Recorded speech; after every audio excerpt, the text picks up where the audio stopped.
We're going to go ahead and start the speaking portion of the program, and I am very excited to introduce our speakers and the topic.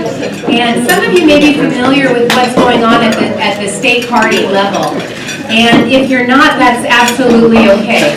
And hopefully you'll learn what it is that you need to learn today and what we need to do about it as well. It was interesting, I was flipping through one of those U.S. News and World Reports, like best states thing the other day, and there were some statistics in the state of California that were shocking.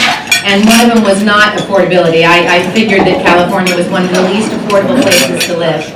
But when it came to things like water quality, where we're way down on the list, the opportunity that our citizens have to thrive and to succeed in the state of California, and the one that was the most shocking because we are dead last is quality of life. Quality of life, California is 50 out of 50. And so it just occurred to me, I mean, you have to really dig deeper into these things to understand exactly what's at stake here, but the Golden State is not so golden. And we pride ourselves on our progressivism and our values. And one of the things that occurred to me when I was doing a little research for this topic and for our guest speakers is that how are we going to be the change that we wish to see when we're so dysfunctional at the top? And the introduction I'll give to you about the state of things at the top is there was a bitter fight for our state party leader in 2017. And it was between our guest, who's here today, Kimberly Ellis, and a gentleman by the name of Eric Bauman. And Kimberly lost, but it wasn't long that Mr. Bauman was in office before he was asked to step down or fired or whatever happens for sexual misconduct and for harassment. But there was more to that story. I mean, when it came to his allegiances with special interests, when it came to his unfortunate alcoholism, when it came to other behaviors, most of the people around this gentleman knew exactly what was going on. And the one, frankly, that bothers me the most is when you are, for lack of a better word, in bed with special interests, whether it's the sugary drink folks or the pharmaceutical industry, how are we going to fight for a better quality of life in the state of California? It is incompatible and it's impossible. So I'm really excited to introduce our speakers so we can have a conversation about that very change that needs to happen. Our speakers today are Delaine Easton. Delaine is the only woman to ever serve as State Superintendent of Public Instruction in California, where she was a champion of the things that we know works in education, whether it was full-day kindergarten, which I need to tell you a story really quickly, Delaine. I have a cousin who has 2 kids, and one is going into kindergarten. This is in the Bay Area, and she got to pick between a 2-hour kindergarten in the morning or a 2-hour kindergarten in the afternoon. That's how long kindergarten is. I mean, this is California public education. This is our system. We've gone backwards. She also was a champion of universal preschool, smaller classes, increased teacher training, among many other things. And most recently, candidate for governor. And I just want to thank you, Delaine, because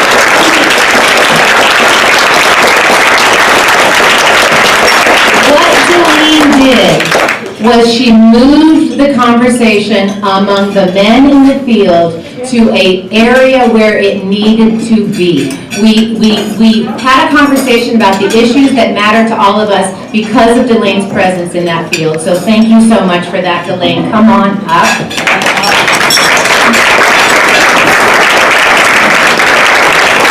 And the good news I have to share about Kimberly Ellis is she's jumping back into the race of the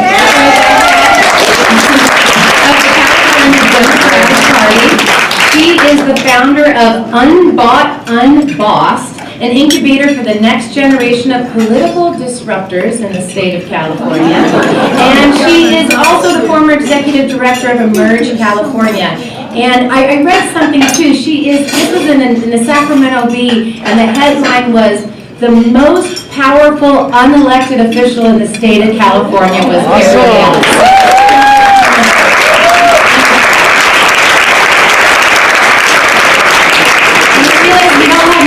Up here, so what I'm going to do is I'm going to move this microphone, if I can, right into, I'll actually just take it off of this and I'll hand it to the both of you. I have a couple questions and then we're going to open it up to Q&A. So I'll start with the first question, and this is going to be for the both of you. And what I'd like you to do in light of everything that I just mentioned and many other things that you know that we don't, is to talk about your values as Democrats and the challenges you face within our own party to push for policies that are a reflection of those values.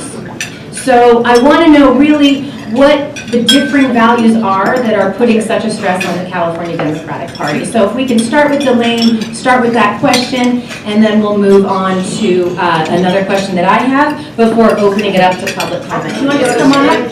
Because those folks can't see through. I love it. We'll leave this here and I'll just swap it.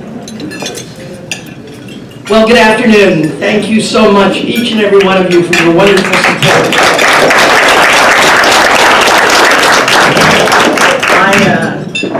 I'm certain some of you remember I've been here before, and I'm really glad to be here with you today. I thank the women and the men who are here. I'm fond of saying men of quality are not threatened by women's equality.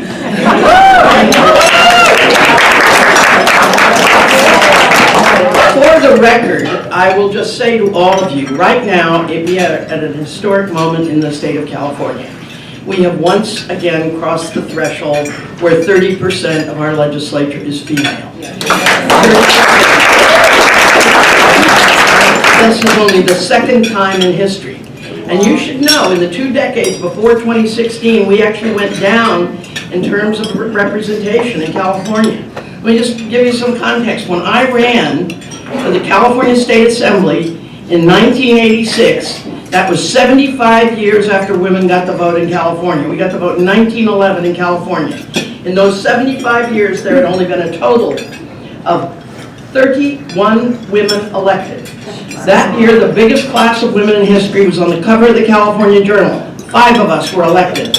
It took us all the way up to 16 members out of 120. The reality is that when they remodeled the California State Legislature, they didn't put a bathroom on the Senate side because there'd never been a woman senator. So if you go to the Capitol, Roseanne Bush became the first woman senator. And she went up to Jim Mills, the president pro tem, and said, you know, there's no bathroom for women on this half of the Capitol. And he said, well, can't you go use the women's room on the assembly side? And she said, no, I cannot. So if you go to the bathroom for the women senators, there's a rose on the door for Roseanne Bush. I tell you all this because we are at another propitious moment. There are 8 constitutional officers elected every 4 years. This is the first time in history where 3 of the 8 are female. When I went to be the superintendent of schools for the state of California, that was the first time we had 2. Just for the record, there had only been 3 women constitutional officers before me in all of the jobs. And the idea that I'm the only woman superintendent, have you noticed that education is a field dominated by something called women? And yet, we have only had 1 superintendent. So values are important. And I'm going to cut right to the bottom line here, because Kimberly has a lot to say as well. But one of the things we have to worry about as Democrats is that we have a bunch of dinos. Democrats in name only. We've got a bunch of people that are doing things and talking about things that you want to hear, but when they go in the back room with the sugary beverage drink industry, they rule that no city can put a tax on sugary drinks for 10 years.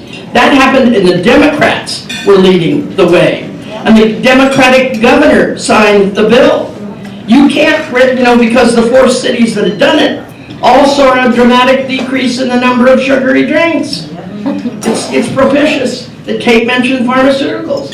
Ladies and gentlemen, we have a crisis in our health care on many different levels. But we got a bunch of pharmaceutical companies getting rich by giving people prescriptions for drugs they don't need and shouldn't be using. And And oh, by the way, have you noticed that we're fracking in California? Now, I have to say, they have Oklahoma earthquakes now, but we had earthquakes before they were fashionable. Us to be fracking in the state of California is freaking crazy. I say ban the freaking fracking. The other thing you'll need to notice is that we are the #1 oil producing state in the nation. Do you know how many states don't have an oil severance tax? That would be one. Do you know what that state is? California. So when people say to me, we don't have enough money to create affordable housing, we don't have enough money for preschool for all, kindergarten is not mandatory or full day in California, it should be both. Because who is it that has to go and pick up that child after the 2 hours? It's the mom usually. And the reality is that right now in California, we should be having a conversation about paid maternity and paternity leave. And for heaven's sakes, and this is the value statement of all value statements. When I grew up in the state of California, we were 5th of the 50 states in per pupil spending. We had built 9 of 10 campuses of UC. By 1985, we built all but 3 of the CSUs. We built all but 9 of the 114 community colleges. Do the math, that's 13 campuses. 1 UC, 3 CSUs, 9 community colleges. In that same period of time, since 1985, we built 23 prisons. Ladies and gentlemen, budgets are statements of values. If you look at the budget of California, you can find the main priority is prisons, and not the education of our children, not the care of our children, not the health care of all of the people that live here, and certainly not the infrastructure of California. Ladies and gentlemen, it is time for us to have a conversation about what we do to make sure that everybody in this state has clean air and clean water, has an opportunity to send their kids to great preschools as well as great K-12 schools as well as great higher education schools. And for heaven's sakes, if those people coming out of a depression or more could figure out how to make UC, it was $82.50. I won't say it was free. $82.50 a semester. And then when I went to grad school, you had to add an extra $1,000. Seriously, one of my young friends, who is a lawyer, at 2 years at community college, 2 years at UC Berkeley, got her bachelor's, 3 years at UCLA Law, her debt is $248,000. That is disgraceful. And so it's time for us to put our money where our mouth is and to make sure that the people that we elect have the values that are held by the people in this room, the values that make this a more livable space. And really and truly, we are way past due for having an honest conversation about some very important measures, and that's why it's important to elect a lot more women to public office.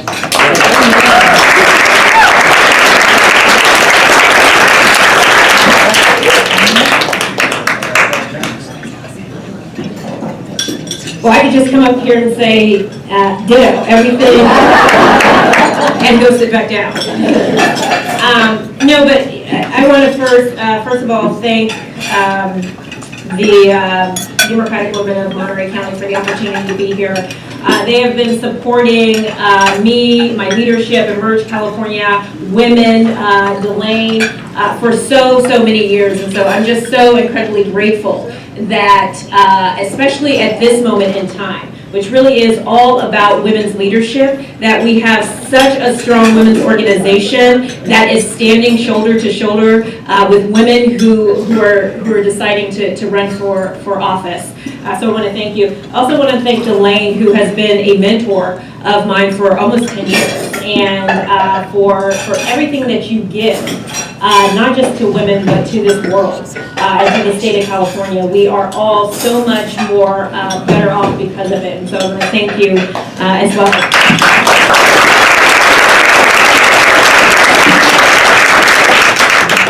So when I ran for chair in 2017, one of our main mantras was redefining what it meant to be a Democrat. And it was all about remembering who we were as Democrats and getting back to being a party of the people. And we chose to lead with that because there were so many of us in the Democratic Party who felt like our leadership at the highest levels had forgotten who we were. We had forgotten our true north. to Delaine's point, we had chosen to sell out to big pharmaceutical, to tobacco, to oil, and had really moved away from being the party that was there to fight for the poor, for the working class, for a clean environment for everyone, for clean, healthy air for our children to breathe. And so it really was about recentering and rerouting ourselves in people.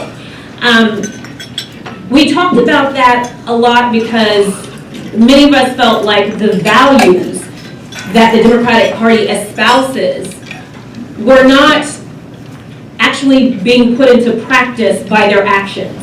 And so for us, it was about not just talking about our values, but living our values. And so when it comes to the kinds of values that I and so many of us in this room share and believe in, it's about honesty. It's about integrity, transparency, not just diversity for the sake of being able to throw that word around, but also about inclusion. It's about equity. It's about making sure that there is a level playing field for everybody. And so, again, the last time, and very similar to this time, this really is about calling the question of who we are as a party. And I think that, again, to some of the points that Delaine made around the issues, and really what this is all about, it centers on issues. The fact that we are near the bottom in terms of per pupil spending, but number one in terms of how much we spend on incarcerating our folks who live here in California, is unconscionable, especially when you consider that Democrats run the board from governor all the way down. And so, I think a lot about the other point that Delaine brought up in terms of women in the legislature, that we have now hit sort of the threshold, if you will, of 30%. Well, that feat was not accomplished because our elected leadership, males, decided that we needed more women. It really happened because it was women and women-led organizations like Close the Gap, like Emerge, like Fund Her, who came together to say we are going to recruit these women, we are going to train these women, and we are going to fund these women. And so the disconnect between our leadership in this state and what they're saying they're valuing in terms of women's leadership and actually what is happening is something that we need to continue to talk about. It's something that I think we have a great opportunity to prioritize, especially as we look to a lot of the legislature turning over in the next several years because of term limits. From my perspective, a legislature and leadership that really values equity and really values having women's voices and perspectives represented at those tables means that they are going to prioritize making sure that 50% of the candidates who they recruit to fill those seats are women, with an emphasis on women of color and other historically underrepresented groups. I think when we talk about values, again, to a point that Delaine made earlier, this really is about putting your money where your mouth is. For far too long, our party has sort of bantied about the values without having the backup, if you will. And so one of the things that I think is incredibly important to recognize is that this political landscape has changed incredibly. And there are three demographics that I think we should really be paying attention to, and the trends in those groups that really give us a signal as to where we are going, not just as a state, but as a country. Those three demographics collectively are called the New American Majority. They are made up of single women, people of color, and millennials. Those three demographics have determined the last two presidential elections, whether it be because they turned out or because they didn't turn out. And so those three demographics here in the state of California caused for the first time no party preference and decline to state registration to outpace Democratic registration last time for the first time ever. That is not just a California trend, it is a national trend. To me, what that says is, again, some of the things we talked about on the last campaign that we will again put front and center on this campaign, and that is too many people do not see a difference between this party and the other side. Part of the reasons why a lot of the young people, people of color in particular, are choosing no party preference decline to state is because the Democratic Party takes money from some of the same bad corporate actors that the other side takes money from. And so really, we have not done a good enough job to A, distinguish ourselves from the other side, to really not just talk our values, but to live our values. And more importantly, in this moment, the Democratic Party has not done enough to prove its relevance in people's everyday lives. And so until we can get to the point here in California where the Democratic Party is not just an electoral machine that elects Democrats, but really is able to connect the dots in people's everyday lives as to why this party is important, why it is relevant, why it has value and adds value to people's everyday lives, then we are going to have trouble ahead. And I like to remind folks that we have a Democratic majority here in California, not because the Democratic Party is so great. We have a Democratic majority here in California because the majority of the populace who lives in this state are Democrats and progressive leaning. So the party has a lot of room to really, one of the things we said was, if we want people to fight for the Democratic Party, we have to give them a Democratic Party worth fighting for. And that really is, again, this isn't just about California, but this is a great opportunity for us to lead, not just here in the Golden State, but to set the tone, the tenor, and the direction for the rest of the country. We have an opportunity to create the blueprint here in California to how we get back to the business of winning elections all across the state and get past 2020, not just taking back the White House, but for winning for the foreseeable future.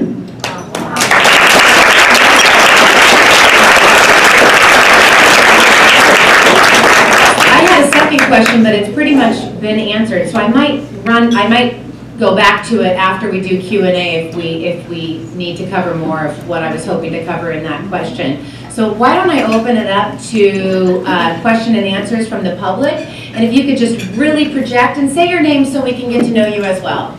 My name is Doug Duggan. I live in Salish, California. Salish, California, just 10 miles away. Oh yeah, how are you? I believe in women's rights, number one. Number two, I have 2 special education teachers in my household. Special ed, LSL, Frank Paul, Creek Bridge. We forgot to mention, Mrs. Easton, homeless children. Monterey County just recently, last San Francisco Chronicle, 2 weeks ago reported, Monterey County is number 1 in homeless single-parent children. 25 warming shelter families are in a warming shelter today. Not counting the numerous throughout this peninsula. Especially Salish. Go to Salish, ladies and gentlemen, and go check the numbers, de facto. The district, the grand jury reported 6,200 homeless children in Monterey County. When is this going to stop? We need, as progressive liberal Democrats, to take charge of our community and stop the nonsense and really do something about it. So the question really, and I'm going to pose it to you both as well, because if you've noticed, with all the statistics about the economy doing so great and the economy being so strong, if you drive up and down the state of California, you have never seen levels of homelessness that you see today ever, I think, at a point in our history. And so either they're not getting counted, or here they're getting counted in Monterey County, but maybe just a general response about how we solve this or attack this major crisis. Well, it's an excellent question, and it is one of the great crises of our time. I, during the campaign, went down to Skid Row in Los Angeles. They told us to wear closed-toed shoes because of the needles and the feces, that we needed to be prepared to be gut punched, because, in fact, it was very, very, very upsetting. I have never seen so many elderly women on walkers, in wheelchairs, and on crutches who are homeless. I've never seen so many children who are homeless. I have never seen so many disabled people who are homeless. And so we are spending a fortune when one of these folks has to go to the emergency room. We spend a fortune getting them well again, and then we put them back out on the street. It is outrageous. So I'll just tell you that I believe that we need a full court press around housing in the state of California. Ladies and gentlemen, let's be honest with one another. You are living in the richest state, in the richest country on earth. That's a fact. California is the 5th largest economy. We have surpassed Great Britain now. And yet what are we doing? We're not taking care of our children. We're not taking care of our elderly. And the homelessness in Monterey, it's in Davis. So I was on the winter rotating homeless shelter committee at the church that I attend, Davis Community Church. And there were some churches that weren't as friendly to this idea of a homeless shelter as others. Our minister went out and interviewed the homeless in Davis. Over 60% of them were raised there. They came home to a place they were familiar with that they thought was safer than other places. But they are everywhere. And so we must have a full court press, yes, around getting housing. But one of the reasons you see so many women and children on the street is pay equity. That's the elephant in the room. We call a man a custodian, we pay him a lot more than we pay the domestic worker, and they're doing the same kind of work. If we name somebody head of human resources and it happens to be a female, we have to accept that she would be paid less than the director of operations, who's probably a guy. And so we have got to work on pay equity. We've also got to work on education. Ladies and gentlemen, the jobs that are being created right now are some of the most sophisticated the world has ever seen. Just that time we're disinvesting in education. It's ridiculous. And oh, by the way, there's more preschool availability for the homeless and every other child in states like Oklahoma and Georgia than there is in California. Doesn't that embarrass you? We were one of the 2 of the 48 states that kept child development at the end of the Second World War, California and New York. The fact is that those people had understood that more women were going to be in the workforce. Well, guess what? Today we have a very high percentage of women in the workforce, but some are underemployed, some are unemployed, and some are just struggling to make ends meet. They're commuting long distances. They're leaving their kids in unsafe circumstances. When I worked in the private sector at one point, a woman came running up to me at night. She was the data entry operator, key to desk operator. She had to go home. The 8-year-old was making dinner for the 5-year-old and lit the place on fire. I mean, we have latchkey children in the millions in this country. In this county, you have them in the hundreds and thousands, and we have them in every other county. And so I say to each and every one of you, budgets are statements of values. If we said we were not going to allow homelessness to be, in fact, an epidemic, which it is, we would in fact put our shoulder to the wheel as we do with every major crisis in history. And let me just say one other thing. We were talking about values earlier, and I didn't mention tobacco. But are you aware that the only tobacco tax increases have come about because of the people in this room? They're all on the ballot. The legislature doesn't have the spine to pass a tobacco tax. They put one on the ballot an election ago, but that wasn't them voting to tax tobacco, which they could have done. They instead asked you. I'm the honorary co-chair of First Five. How did we create First Five? We taxed tobacco. I'm the honorary chair of Prop 99. There was no tax on chewing tobacco, pipe tobacco, snuff, or, wait for it, cigars. I tried to tax those products in the legislature. I showed up in the committee hearing. We had the worst library book collection in the nation. Fewest number of titles, oldest books. I could have brought some today. I'm glad I'm a boy, I'm glad I'm a girl. Boys fix things, girls need things fixed. Girls can cook, boys can eat. I have this book. This was on the shelves of several California libraries in the 80s. Boys are presidents, girls are first ladies. And so at the end of the day, I will just tell you, I tried to tax those tobacco products to put the money in school libraries, because Duke Machen had vetoed my first bill. He said I had a noble purpose, but I had to identify a revenue source. And I went into that committee hearing, and 4 members came in smoking. You could smoke in the building at that time. The 2 Republicans were smoking cigarettes. Dave Elder and Dick Floyd, both Democrats, came in smoking cigars. And so I'll just tell you, budgets are statements of values, and it's time we looked at one another and said, yes, we ought to be having an oil severance tax. Let's put that money into preschool. Yes, we ought to have more of a tax on tobacco and certain other products. And for heaven's sakes, ladies and gentlemen, budgets are statements of values. The children of this state need to come first, and they're not right now.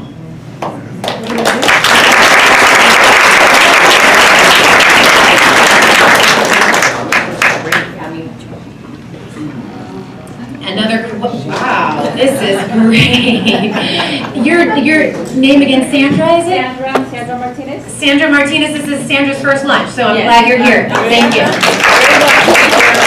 My question was to them, I'm a nurse by profession, and so I see the good and the bad patients from every aspect of life, and I see them pass. One of the things that I'm passionate about is Medicare for all or single payer. I want to hear their opinion about it. I think it's definitely a social justice, economic justice issue. I think it's also a woman's issue because what happens, we are caregivers. When we are married, we take care of our kids. We go on our careers, we take care of our families. What happens when we have a little bit of more freedom? Our parents get sick. What happens? So what I see right now is that insurances don't cover enough.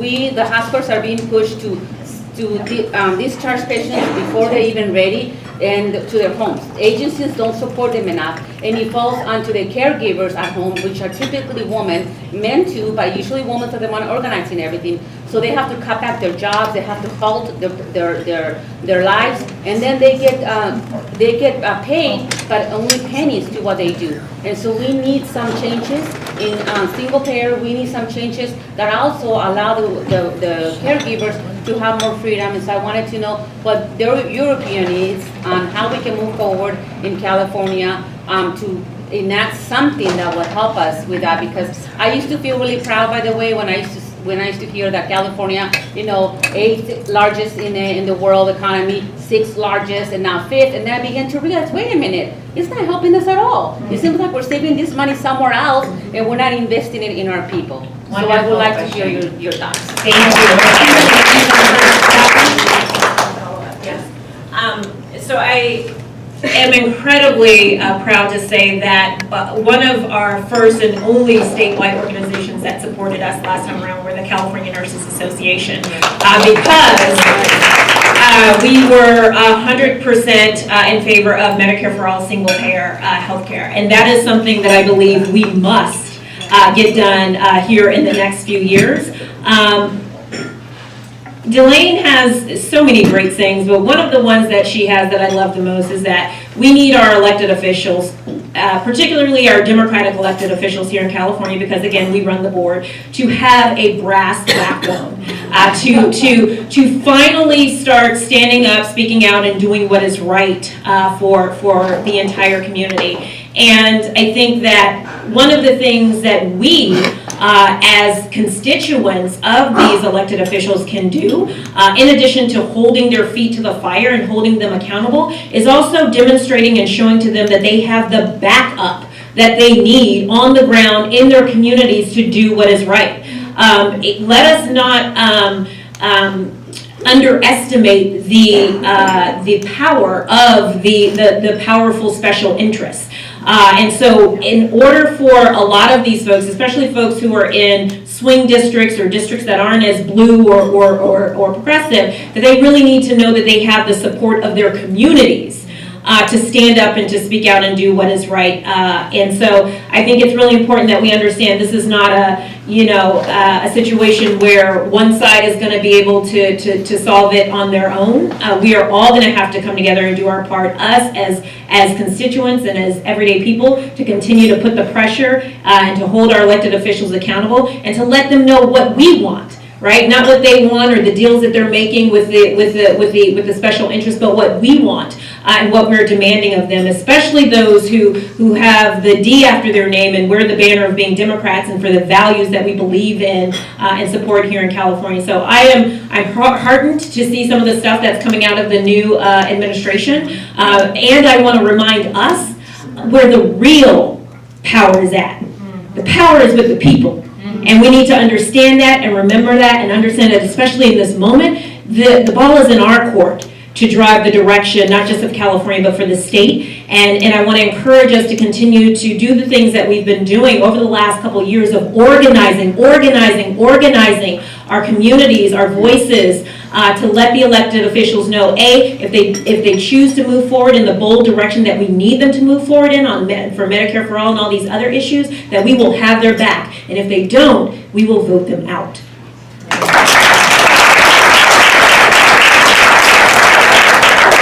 I just want to say, I'm the #1 supporter of Kimberly Ellis to be chair of our party. And I want to just make very emphatic here. We need somebody with a brass backbone who's going to give the party back its credibility. She's not going to go in with a bottle of whiskey under her arm at breakfast having a few shots before she gets to work. She's going to go in there and put this party to work again, to doing the work of the people, whether it's in healthcare or whether it's in our children's care or whether it's in our seniors' care. And it's going to be about infrastructure, and it's going to be about substantive things, not just about us feeling good together because we get to call each other Democrats. Ladies and gentlemen, right now this country has never been in a more propitious moment for decision-making to be of the most hearty type. And California has to be the party of the people, as Kimberly pointed out. It has to stand for something. And we're going to be in the fight of our lives, I think, for the next 2 years. I really do. And, you know, he's going after California. They're going to withhold money because we had the fires. Oh, did you notice that over 50% of the forests are federal, national forests? Oh, but it's our fault. You can see, you know, I mean, we have to have someone who will speak the truth to power and who will focus on the issues like health care for all. This is not a crazy idea. Remember, they ridiculed us over Social Security, then they ridiculed us over Medicare, and now they're ridiculing us over affordable health care for all. It's not ridiculous. It's obvious that what we ought to be doing next, and that's health care for all.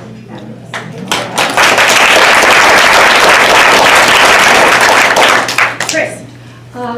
I'd like to ask a question about sort of the mechanics of the California Democratic Party.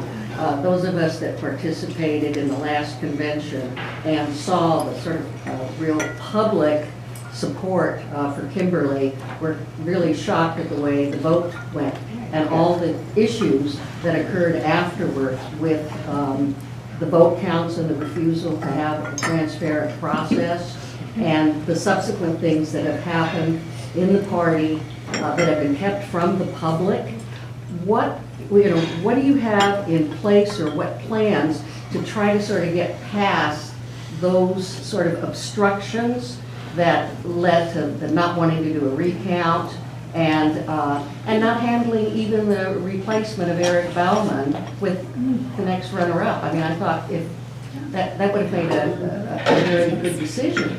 And so I'm trying to understand, you know, what are you doing up there? Could you address that?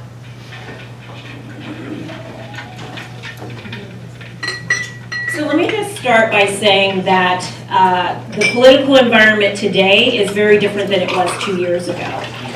Today, because of what happened with the former chair, our brand and reputation as Democrats has taken a severe hit. For those of you who have not been following, the first lawsuit was filed against the party last week. There are probably several more lawsuits that will be filed. And to the points that were made earlier, this is the result of too many in positions of power looking the other way. This is not something that just happened overnight or in the last 2 years. This is something that has been going on for decades. And so the level of abuse, the volume of abuse, the number of victims who have suffered as a result of this is staggering. And our brand and reputation as Democrats has been tarnished because this was done in the name of the Democratic Party. And so I just want to be very clear that for me, this time around, there are 4 main things that I am going to be focusing on. Number 1, doing the brand and reputation repair that needs to be done. Reinstilling trust, faith, integrity in this party and who we are. Making sure that those who were victimized are, to the extent that we are able to, made whole. That there are systems and processes in place to ensure that the kind of abuse that happened never happens again in the name of the Democratic Party. And so making sure that first and foremost that stuff is done is really, really important.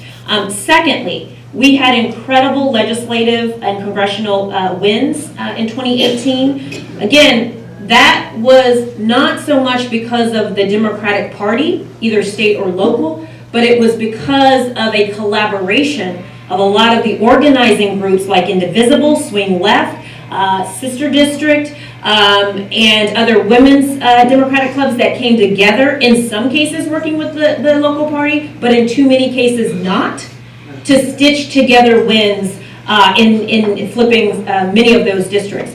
We have to ensure that that kind of collaboration stays in place so that those wins are not one-offs, so that we hold on to those wins in 2020. Thirdly, we are about to welcome a presidential primary unlike any we've seen in at least a generation, because we've moved up the presidential primary. It is incredibly important that the Democratic Party has its house in order. Every single presidential Democratic candidate will come through California, will come through the state party. We have to make sure that we are welcome, that we are ready to welcome all of them. And then fourthly, to the point of us being the 5th largest economy in the world, we have to do our part. We have both an opportunity and an obligation to do our part to help us take back the White House in 2020. So for me, those are my main priorities, and as it relates to what happened last time, we want to make sure that there are systems in place, and we've already been in touch to make sure that there are independent people who can audit both the vote count and the voting itself. For folks who don't know or who didn't follow, there were questions about the vote count last time. We ended up challenging the election, and we wanted a third-party independent group to come in, take the vote count out of our campaign's hand, take it out of Eric's campaign's hands, and for them to do. But just to be clear, because there are a lot of people who were not happy that we chose A, to challenge it, or B, that it lasted as long as it did, which quite honestly was just the time period that is set in place for it to last. But we were never questioning. The difference in the vote was 57 votes out of almost 3,500. So our challenge was not the 57 vote difference. What we said was, okay, we will grant you that you got more votes. Our question is, who cast those votes?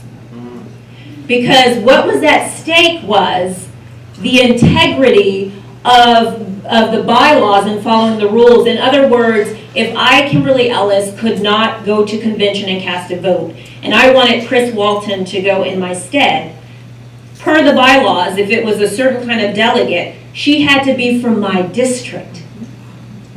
Okay? There were rules around which we were supposed to adhere to. What we found out in just the 4 days that we were there before our team was kicked out, what we found out was not only were there inconsistencies in the districts that certain delegates were from, but there were registered Republicans who had cast votes as proxies.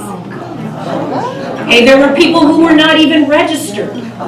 There were indications that people did not pay the registration and so those were the inconsistencies that we found in just the 4-day review that said we want a full review. We don't have faith or trust anymore in the integrity of this election that went down, which was behind closed doors in a room full of about 75 people. They only allowed one of our campaign person to be in there. There were people coming in and coming out, boxes of ballots moving around and stuff. So there were real legitimate concerns about the integrity of the election, and that is why we chose to challenge it. And so we are doing everything we can to try to work with the conveners, which is the party, and the leadership that is there now, to ensure that what happened last time does not happen again. Because what ended up happening was it tore the party apart even more so. Because half of the delegation left that convention feeling like they had been robbed. Left that delegation feeling like they already had suspicions coming in, and those suspicions were verified in how it went down. and the response from the party afterwards. So again, when we talk about values, when we talk about this party, when we talk about this moment that we are in right now, not just in California, but nationally, this is an opportunity for us to show leadership and to lead, not by our words, but by our deeds. That first and foremost starts with instilling faith and trust that this party is a party of its word. It is a party of integrity. And that really means, calling the question and making sure that our leadership understands the importance of this chair's race, especially at this moment in time, and that we really need for this party and for the leadership to do what is right.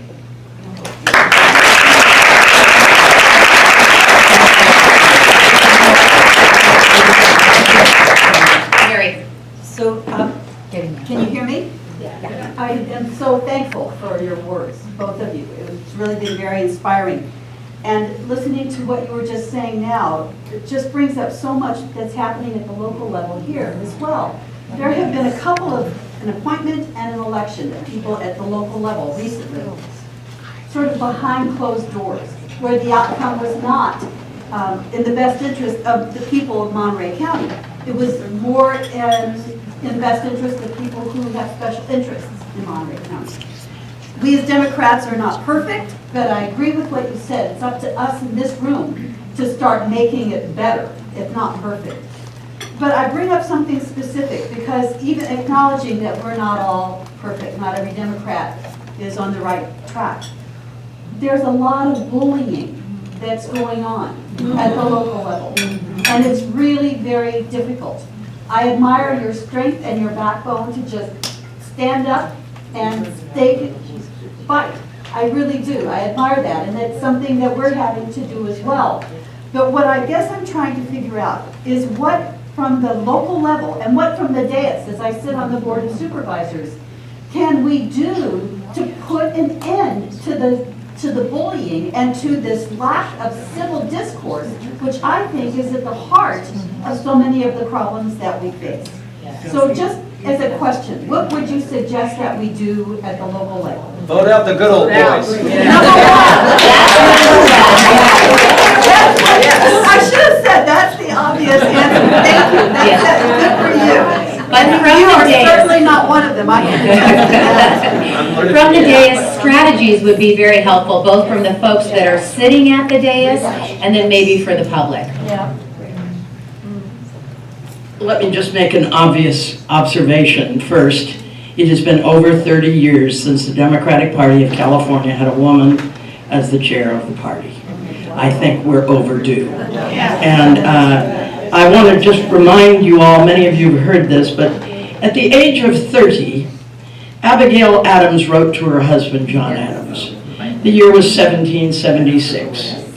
In this new code of laws, which I suppose it will be necessary for you to make, I desire you would remember the ladies and be more generous to them than their ancestors. Do not put such unlimited power into the hands of the husbands. Remember, all men would be tyrants if they could. If particular care and attention is not paid to the ladies, we are determined to foment a revolution and will not hold ourselves bound by any laws in which we have no voice or representation.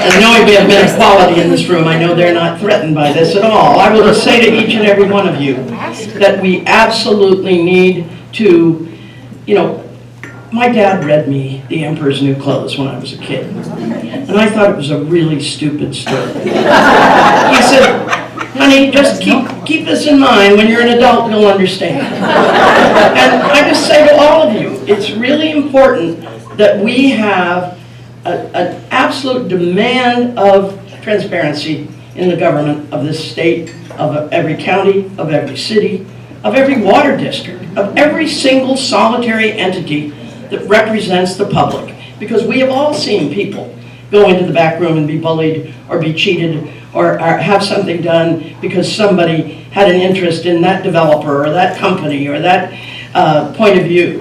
And I just think it's absolutely critical that we not fall into the trap of letting people become disaffected.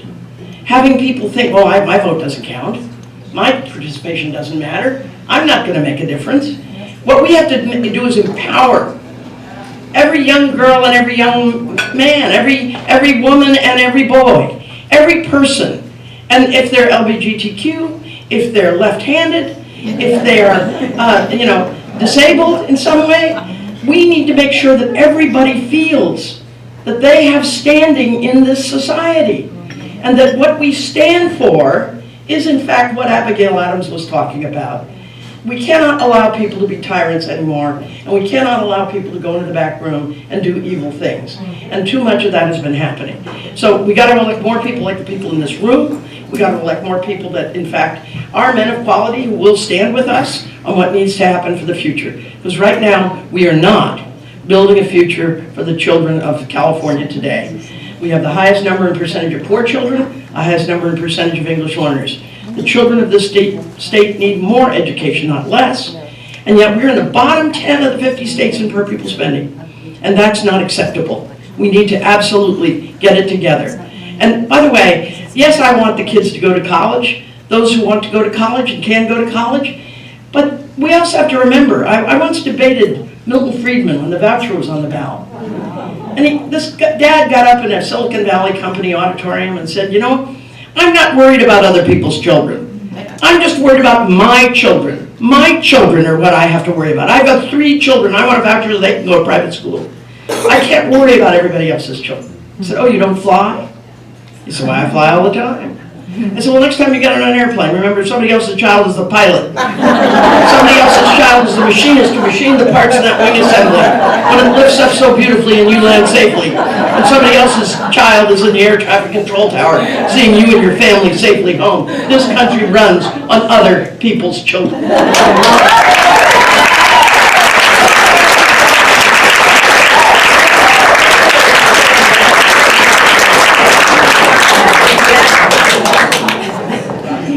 I hate having to follow the way.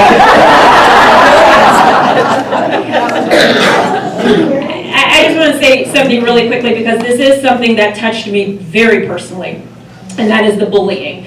3 weeks after we announced our campaign in September of 2015, I was summoned down to Los Angeles by 2 women who wanted to meet with me. It was 2 African-American women, so I thought this is great, two women, sisters, gonna support me from, Southern California. So I got on a plane at 6 a.m., flew down with my other friend who had coordinated the meeting. She was friends with them. One of whom I knew I had just met recently. The other one I had never met a day before in my life.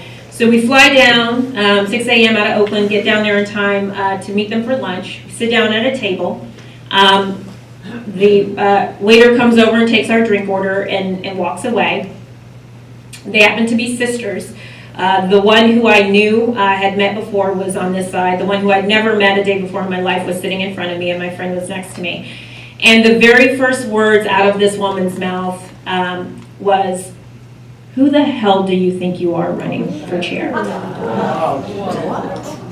She said, "You are an infant when it comes to party politics." She said, "If you decide to run for chair, this will be political suicide, and no one will ever touch you again." So, we've heard about your reputation for fundraising. We know you know how to raise money. We would strongly advise you go and offer that to Eric and see if he will give you one of the vice chair seats. But as far as running to be the next chair of the California Democratic Party, politically speaking, you will be murdered, and we will personally take part in murdering you.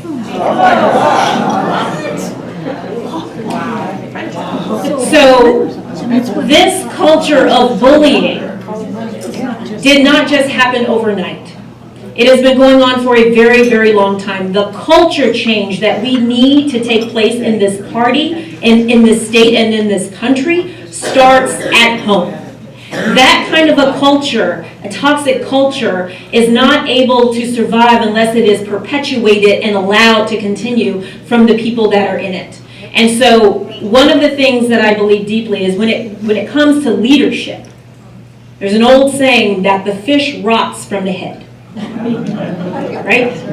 So when it comes to changing the culture, changing the bully culture, changing the toxic culture, a culture change that needs to happen within this party, whether it be at the state or the local level, starts with the leadership at the top, setting the tone and the tenor of the behavior that will be expected.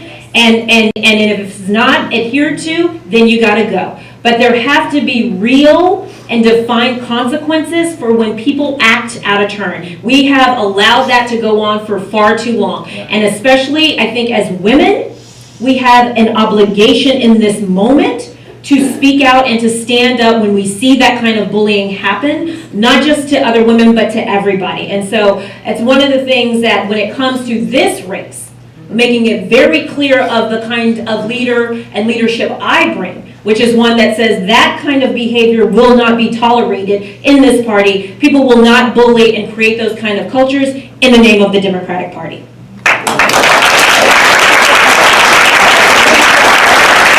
more question and then we need to wrap it up. So Anthony, I know you've had your hand up. I'm sorry I did not get to everyone, but this is the last question.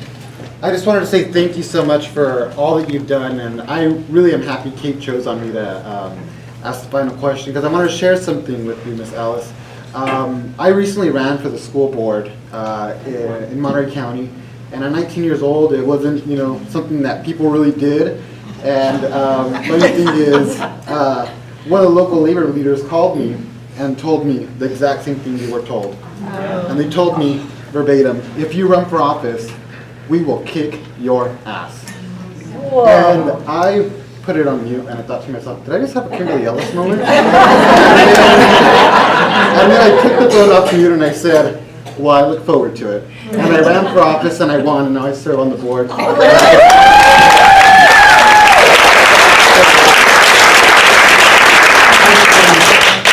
When I ran, one of my key base of support was young people, and I registered over 200 of my friends from high school to vote. And what really disturbed me was they too did not know the reason to register as Democrat.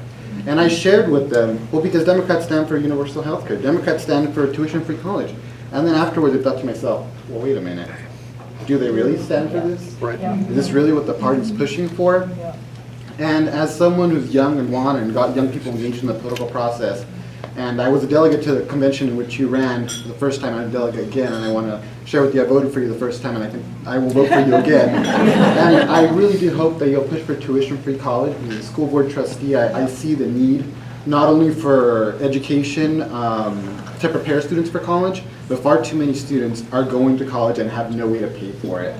And it's not because they're not intelligent enough, it's because they're working to make ends meet. They have to take care of their siblings because their parents work, so they can't, make school a priority, and because of that, they don't make it into the 4.0s. They can't get the full ride scholarships, but they're just as competent as other students. So I think, as one of the things Delane really touched on in campaign for governor was, if we want, vibrant economy, it starts with education. So I really hope that you'll make that a campaign point to, fight for tuition-free college. Yep.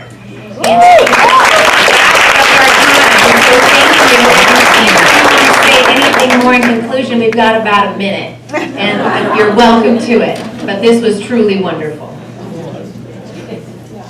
I just want to thank you all once again for all of your wonderful support individually and collectively. I want to thank Kimberly for her bravery in running for this important post. I ask you all to step up and demand that we have the next chair of the Democratic Party, not another guy they went out and found to run, but a really amazingly, wonderfully qualified woman. And somebody once said, we'll really have achieved equality when women have the same right to run unqualified people as men have.